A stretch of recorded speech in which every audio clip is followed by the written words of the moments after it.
On the coldest Christmas night the small mountain town had felt in a decade, a former Navy SEAL named Ethan Hale spotted something he couldn't ignore: three faint silhouettes standing behind a fogged-up window of a dark, unheated house.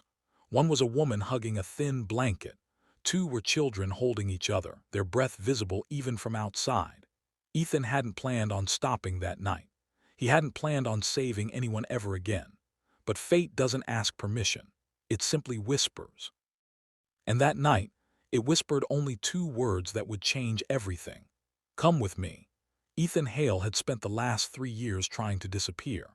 After 20 years of combat deployments and too many ghosts to carry, he bought a rundown cabin on the edge of Cedar Ridge, the kind of place where people minded their own business, where silence filled the gaps that used to be occupied by gunfire and orders barked under pressure. He told himself he would spend Christmas alone by choice, even though the truth was more painful. There was simply no one waiting for him. He had gone into town only to drop off a load of firewood to a neighbor who was too old to split logs himself. The roads were dusted white, the town quiet, the kind of quiet that echoes.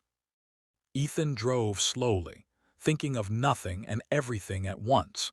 Faces of teammates he'd lost, the way his wife had said she couldn't endure the distance anymore, the way the world seemed to move on without him. And then he saw it, a small house at the end of a cul-de-sac, dark except for the dull glow of a dying candle.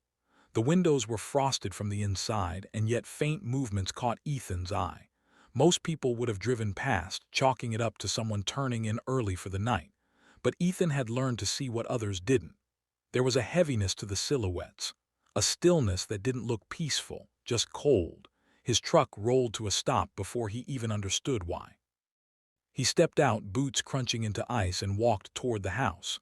The closer he got, the more he could hear: the whisper of wind slipping through cracked siding and something else.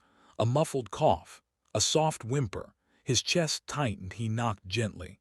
No answer. He knocked harder. Finally, the door cracked open. A woman stood there, her hair tangled, her face pale from exhaustion and worry. She looked at him as if she expected danger, or worse, nothing at all.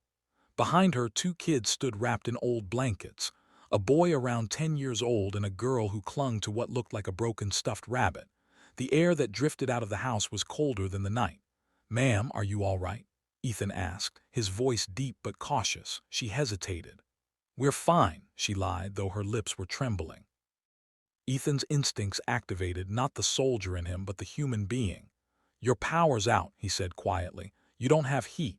"It's okay," she whispered. "We'll get by until morning." Little girl behind her shivered so violently Ethan felt it in his own bones. He stepped back, keeping his hands visible, his voice gentle but firm. "You don't have to be afraid," he said.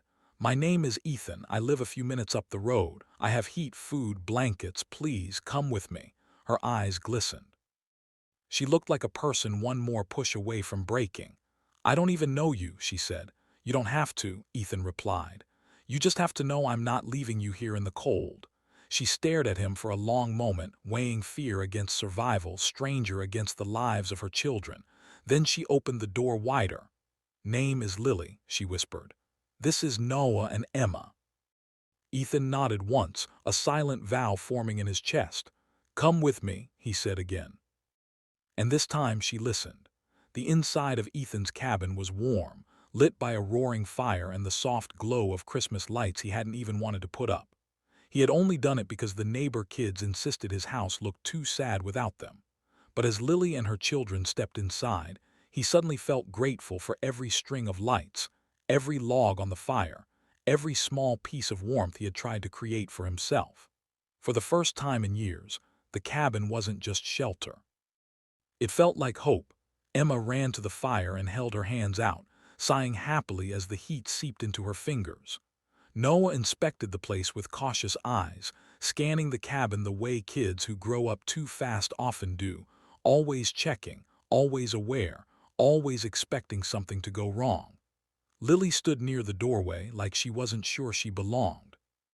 "You're safe here," Ethan said softly, removing his coat. "Sit. Warm up." Lily finally stepped toward the fire, her shoulders sagging as if she'd been carrying the weight of the world. Ethan noticed how thin her coat was, how her hands shook as she warmed them. She looked like someone who had been trying to be strong for far too long. He prepared hot cocoa for the kids and tea for Lily, moving around the kitchen with the reflexes of someone who once operated under pressure but now used that discipline for kindness. When he brought the drinks over, Emma smiled at him for the first time, big, bright, and toothy, as if she hadn't smiled in weeks. "Thank you," Lily said quietly. I didn't know what we were going to do tonight. Our power was shut off 2 days ago. I tried calling around, but it's Christmas. People aren't answering. I didn't want to ask for help. My husband," she stopped, swallowing hard. Ethan nodded gently. "You don't have to explain anything you're not ready to." But she needed to, he could see it.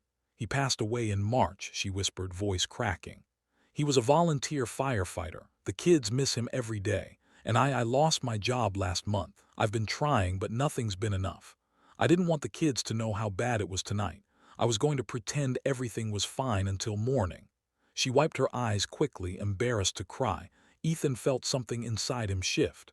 He knew loss. He knew the feeling of trying to hold a family together while falling apart himself. He knelt so he was at eye level with her. "You're doing the best you can," he said, "and that's more than enough. You kept your kids safe. That's worth more than anything." For the first time since he knocked on her door, Lily let herself breathe. Really breathe. As if she trusted him, not completely, not yet, but enough. Hours passed gently. The kids played with a wooden train set Ethan kept on a shelf, a remnant from a nephew who used to visit before Ethan pushed most people away.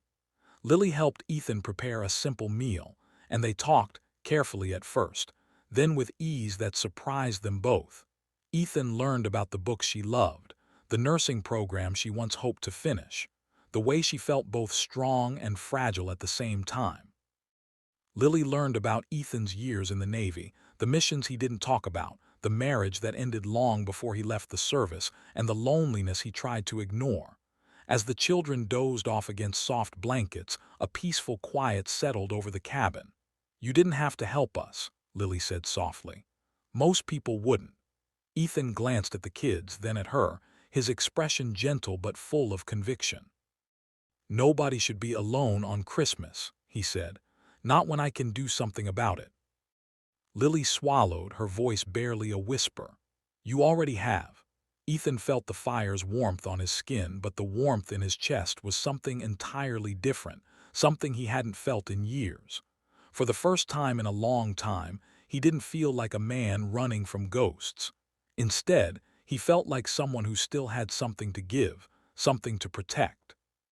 As the snow continued to fall outside and the cabin glowed with a quiet magic, a new chapter began for all of them, one born out of a simple act of compassion, and the words that had changed everything.